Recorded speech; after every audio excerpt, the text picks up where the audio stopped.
Ibu Bapak, saudara-saudariku yang dikasihi oleh Tuhan, Gereja Katolik percaya, jadi menurut pandangan Gereja Katolik, yang namanya gereja itu anggotanya, anggota gereja itu ada 3 golongan. Yang pertama adalah gereja yang jaya. Gereja yang jaya itu adalah para pengikut Kristus yang sudah berada di sorga, yaitu gereja yang jaya. Kemudian juga ada gereja yang menderita. Gereja yang menderita itu adalah mereka yang masih tinggal di api penyucian. Api penyucian.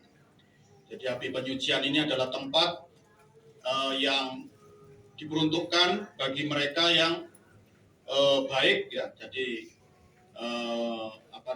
kalau orang itu baik, ya, tetapi waktu dia hidup, ternyata dosanya juga banyak, ya. Orangnya baik, ya, banyak memperhatikan orang miskin, banyak menolong sesama, amal ibadahnya banyak, tapi dosanya juga banyak. Nah, ini orang seperti ini masuk neraka nggak bisa, masuk surga juga belum waktunya, ya. Nah, maka dia ditempatkan di api penyucian.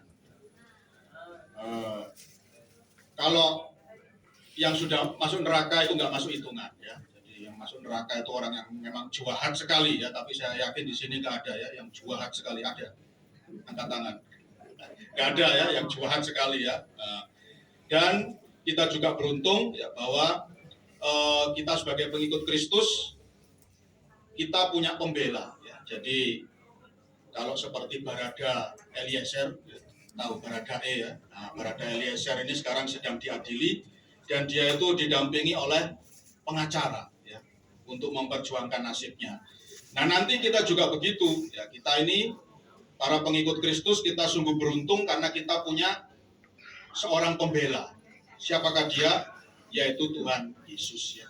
Jadi nanti kalau kita semua ini sudah meninggal, maka kita punya satu pembela yang akan mati-matian, ya, seorang pembela yang akan berjuang habis-habisan supaya kita ini tidak masuk neraka. Nah, itulah enaknya jadi pengikut Kristus, ya. Enaknya jadi orang Katolik itu, ya. Nanti kalau kita meninggal, ya, Pak Eko, ya, jangan khawatir, ya. Nah, nanti ada pembela, ya, Tuhan Yesus yang akan membela Pak Eko habis-habisan, ya, supaya tidak masuk neraka, ya. Paling apes api penyucian, ya, paling apes itu, ya. Untuk orang Katolik paling apes api penyucian, ya. Tuhan Yesus ini akan berusaha sebisa mungkin, ya. Dia akan meminta kepada Allah Bapa, tolong Allah Bapa, ya, meskipun Erik ini, ya, nama saya Romo Erik, ya.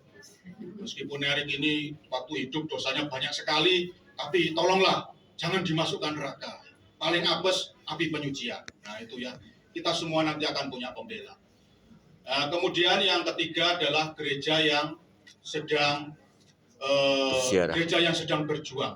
Nah, gereja yang sedang berjuang ini siapa? Ya, kita ini, ya. Jadi kita yang masih bisa menghembuskan nafas ini, ya. Nah, kita yang masih hidup ini, yang masih bisa menghembuskan nafas, ya, yang masih bisa rokokan seperti Pak Eko, ya. Nah, masih bisa rokokan. Ini, ya, ini gereja yang sedang berjuang, ya. Kita ini, ya, yang masih suka sop buntut, ya, apalagi karedok, ketoprak, ini, ya.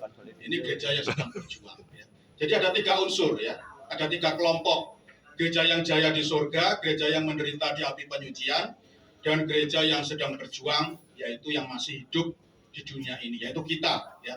Dan ketiga kelompok ini bisa saling mendoakan, ya. Jadi makanya orang Katolik percaya, ya, bahwa doa kita yang masih hidup ini, ya, gereja yang sedang berjuang ini, itu punya kuasa, ya, untuk menolong Bapak Yohanes Suherman Yapeno, ya, yang sudah dipanggil Tuhan. Doa-doa kita itu punya kuasa, ya, untuk membantu Pak Yohanes Suherman Yapeno ini untuk melancarkan perjalanannya ke surga, ya. Doa kita ini punya kuasa, ya. Dan kemudian Pak Yohanes Suherman Yapeno yang sudah meninggalkan kita juga punya kuasa. Beliau juga bisa berdoa, ya, untuk kita yang masih hidup ini, ya. Untuk Bu Wijayanti, ya, lalu putri-putrinya, ya. Punya putra enggak? Enggak, putri semua. 3 orang putri semua. Nah, untuk putri-putrinya juga, ya. Nah, dan kita yakin Pak Yohanes Suherman Yapeno pasti ya, akan senantiasa mendoakan istrinya yang tercinta ya, juga putri-putrinya yang tercinta. Jadi kita dengan mereka yang sudah mendahului kita, yang sudah wafat itu bisa saling mendoakan. Nah, inilah indahnya Katolik ya, kita bisa saling mendoakan. Dan juga kita orang Katolik juga percaya ya, bahwa seperti yang dikatakan oleh Santo Paulus tadi dalam bacaan pertama, bahwa kalau nanti kita sudah mati, maka semua orang mati itu akan dikumpulkan menjadi satu dengan Kristus sebagai kepalanya. Maka jangan khawatir ya Ibu Wijayanti ya. Memang hari ini adalah hari yang penuh duka ya. Bapak Yohanes sudah meninggalkan kita semua ya. Sangat manusiawi, sangat wajar kalau istri tercinta, anak-anak tercinta sedih, itu sangat wajar ya.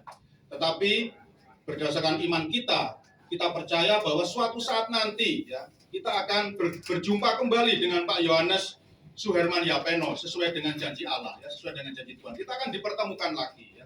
Saya juga ketika mama saya meninggal ya, mama saya yang tercinta itu meninggal, saya juga sedih luar biasa ya, sedih banget ya. Soalnya mama itu yang tiap hari berdoa untuk saya supaya jadi romo ya. Jadi mama saya itu tiap hari itu berdoa 1 kali rosario supaya saya bisa jadi romo. Ya. Setelah saya jadi romo, mama saya meninggal ya. Mama saya wafat. Saya sedih sekali ya. Tapi saya yakin sesuai dengan janji Tuhan, suatu saat nanti saya dengan mama pasti akan berjumpa kembali, akan reuni lagi, akan ketemu lagi dalam kerajaan sorga ya. Oleh karena itu ya, kepada keluarga besar saya bisa mengerti, saya bisa memahami Anda semua ya, malam ini sangat bersedih, tapi percayalah berdasarkan iman kita, nanti kita semua akan berjumpa kembali ya dengan Pak Yohanes Suherman Yapeno yang kita kasihi ya. Maka boleh bersedih ya, tapi sebagai orang Kristiani jangan lama-lama ya sedihnya itu ya. Kalau bahasa Spanyol itu atau bahasa Brasil ya, itu harus lekas move on. Nah, itu ya. Ya, tadi Santo Paulus mengatakan kita tidak boleh sama dengan orang yang tidak punya pengharapan ya. Kita tidak boleh sama dengan orang-orang yang bukan pengikut Kristus ya, yang tidak punya pengharapan itu ya. Jadi ditinggal pergi orang yang dikasih sampai bertahun-tahun stres ya, bertahun-tahun sedih gitu ya. Kita tidak boleh seperti itu ya. Harus cepat move on ya, bahasa Brasilnya. Move on. Itulah.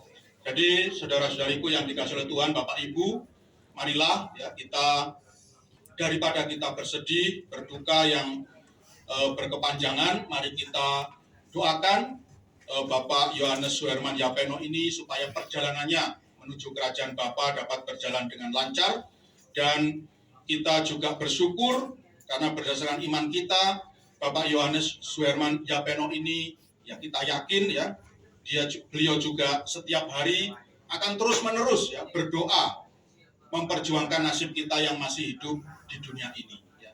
Jadi ya, Ibu Wijayanti dengan Bapak Yohanes Suherman Yapeno ini setiap hari bisa saling mendoakan ya. Jadi Pak Yohanes pasti tiap hari akan memohon kepada Allah Bapa supaya menolong dan membantu ya istri tercinta dan putri-putri tercinta ya.